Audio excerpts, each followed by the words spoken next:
Standing at 5'4", Brooke Henderson can hit the golf ball further than most amateur men. This golf phenom, who has won 20 times as a professional, including 2 majors, and played in the Canadian Open at 16 years old, can flat out play. Today we're going to take a closer look at how her swing works, and it is quite unique. I would go so far to say it is the best swing in golf at this moment on any tour. If you like this video, please support us by liking, commenting, sharing, or even subscribing, as it is free. Your support helps us donate to the Hilderhood Foundation in South Africa to get low-income children into golf. But enough of that.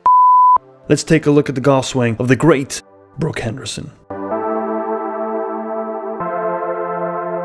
Ladies and gentlemen of the Land Golf Academy, welcome back. Brooke Henderson on the screen, and I'm going to show you why I believe she has one of the best, if not the best, golf swings on any tour at the moment. Okay, so let's just get right into it. So we see a connection between the hands. Hands are slightly ahead of the golf ball, leading to a slight forward press. At that angle, we're going to carry that angle down into impact, and how she does this is she severely rotates at impact and keeps her arms out in front of her chest at all times. And based on her shoulder leveling, we can see her golf ball comes to a right angle inside of her right shoulder, where typically we start to see it on the outside of the right shoulder. So her golf ball is closer to her center, which is what we're trying to accomplish. Just keep in mind though, if you get your hands ahead of the connection between your chest and the club head, in order to keep this, you have to get a little bit of extra turn and tilt at impact, but she does this wonderfully. Right side of the screen, what we do notice is that she does choke down on her club significantly. We can see an extremely low lower plane line. It actually goes through her hips, her spine angle, and her lower plane line are pretty close to 90 degrees, but what you'll notice is the arms,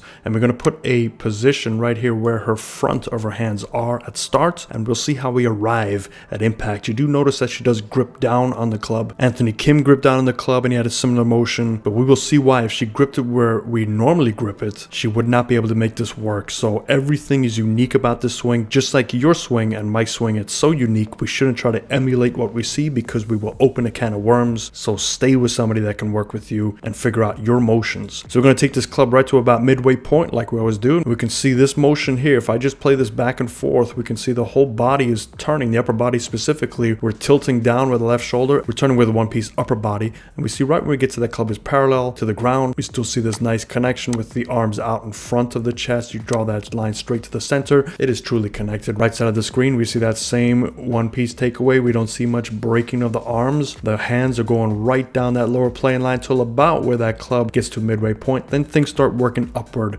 but we can still see it is similar to her address position. She hasn't pulled her arms inside. It is just still connected to that one piece takeaway. Club is now going to veer up to that secondary plane line. We get to the midway point and move on back. We see a great job keeping that extension. Right hip is working back towards the target, which means they're starting to turn the hip slightly. We can see a huge shoulder turn, and look at that extension of the hands and arms. And what's cool about this is if you draw a line from that left foot all the way through the left hand, we can see she is still on her spine angle, so her arms have not really traveled past. However, because she has such a huge shoulder turn, that club is now going to face that tee based on her shoulder turn. So even though it looks like it is long, because of that extreme shoulder turn and the limited hip turn, she is storing up so much X factor and so much potential X factor stretch. So when she unwinds to the golf ball, this is where she can generate some severe club head speed. Right side of the screen, we can start to see that action here as we get the hands going up to that secondary plane line. You'll notice that she starts to fall towards the golf ball. Now this serves as a purpose, A, because it is counteracting the club going behind her, and B, because she is getting ready to squat down. Now when she squats down, it's not necessarily she is increasing her tilt, because she is still turning based on her left shoulder and her right shoulder are matching where her spine angle is now, but it has moved ahead and into the golf ball. We see these knees starting to squat, and there's only one purpose for that, is we start to strike up into the golf ball. So as she gets down into it, she will straighten those knees out, but also what she does with her turn is phenomenal. We can see in the way back, her club head is slightly closed to her left forearm, but what is very unique is if we go to the start of the swing, as we take that club back, we can see the club here is slightly open to her spine angle. So what causes this is, take a look at the bowing of her wrist. As she is midway point, you can see her wrist here is a slight cup. So this angle here, as she gets up to the top of her swing, swing, that cupping will start to straighten out as she drives down into it. So here that cupping is now flat. So when you flatten that out, you also affect the face angle. So she started slightly open to slightly closed, back to slightly open. And this is an important thing when you're starting to work with wrist angles. Let's take a look at the top of the swing on the left side. And what we'll notice is a couple frames going back in here, we can start to see an anchor point with the club. It's right about there where that center of the club doesn't necessarily move, but what is causing the club head to veer up is her hands going down, kind of like a seesaw action. So as she pulls her hands down, the club's going to work back up and connect with her body. So we'll see right about here, we don't see the right forearm a la Hogan. Hogan got the right forearm out in front of his body because he was trying to protect the hook, where she is now essentially trapped her right elbow behind her body. We can see it here. So right there on the right side of the screen, her right elbow is trapped behind her body. Now this is what makes her swing extremely powerful and extremely unique, and only her and Rory McIlroy I have seen do this. And watch the shoulders. So the shoulders now are fairly level to that tilt, but as she turns through, look how the shoulders work around and almost increase their tilt as she strikes the golf ball. So now her right shoulder is slightly higher than her left shoulder. And you notice once this position sets to here, her wrists and her hands just go along for the ride, and that's what brings that club head back down onto plane. So we see the club head is sucked on that lower plane to start with, and her arms are trying to pull down, and we see the butt of the club following that line. And then right when she starts to reconnect, so there she's reconnected her right elbow to her body. Now it's time to just turn. So that's where the full turn comes through. Now, as that happens, the club head is going to raise up in between those two lines, and watch now, it's just going to follow that right forearm. It goes right through that right forearm. This is all just turning. You notice where the club head is now, it's going slightly above the hands.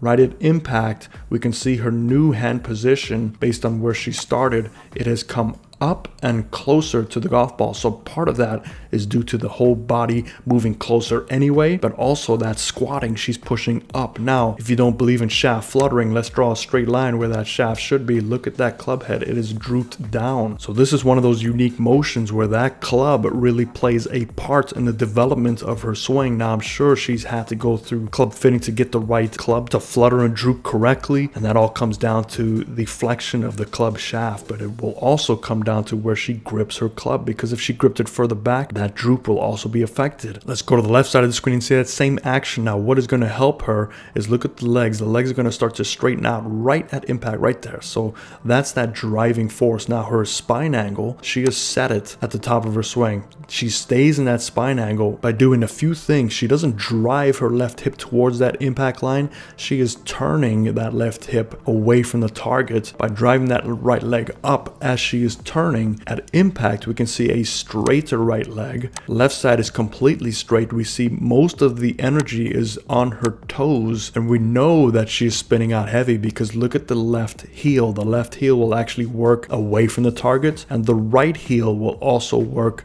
away from the target past impact. So there's a lot of rotation going on here, but what is cool is right at impact, look at that flutter again. So that club shaft is kicking forward. So this is why it's very important to make sure you have the correct club for your motion. But let's back it up a couple frames here. So we see right here now the hands are slightly behind the ball game because they have now room to clear, because remember, she connected that right forearm to her chest. Now she has to release that club. But now you take a look at where that club is. Let's draw a straight line through her hands, and 90 degrees from her hands, they are now connected to the golf ball, and this might have something to do with why she had to forward press, because she gets trapped and she has to rotate. Now let's take a look. She has all this stored up potential energy here. Conservation of angular momentum in one frame.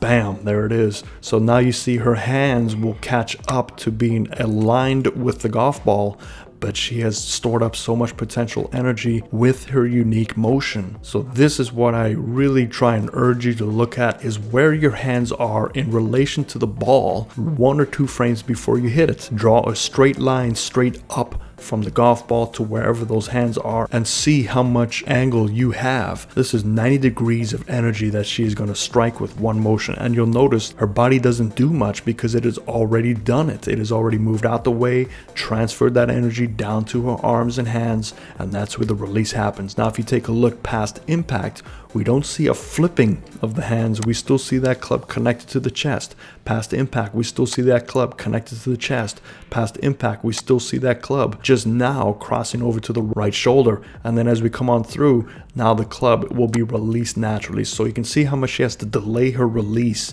well past impact because of that forward press and because of her slightly strong grip. But in order to do that, you have to be able to clear this lower body out and significantly increase your tilt. On the right side of the screen, we can see that same action here. So there's everything turning around, and this is very much like Rory McIlroy. As we strike the golf ball, we see the whole body facing the target. There's not going to be much more for the body to do. From this point on, past impact, we see a lot of the moving parts.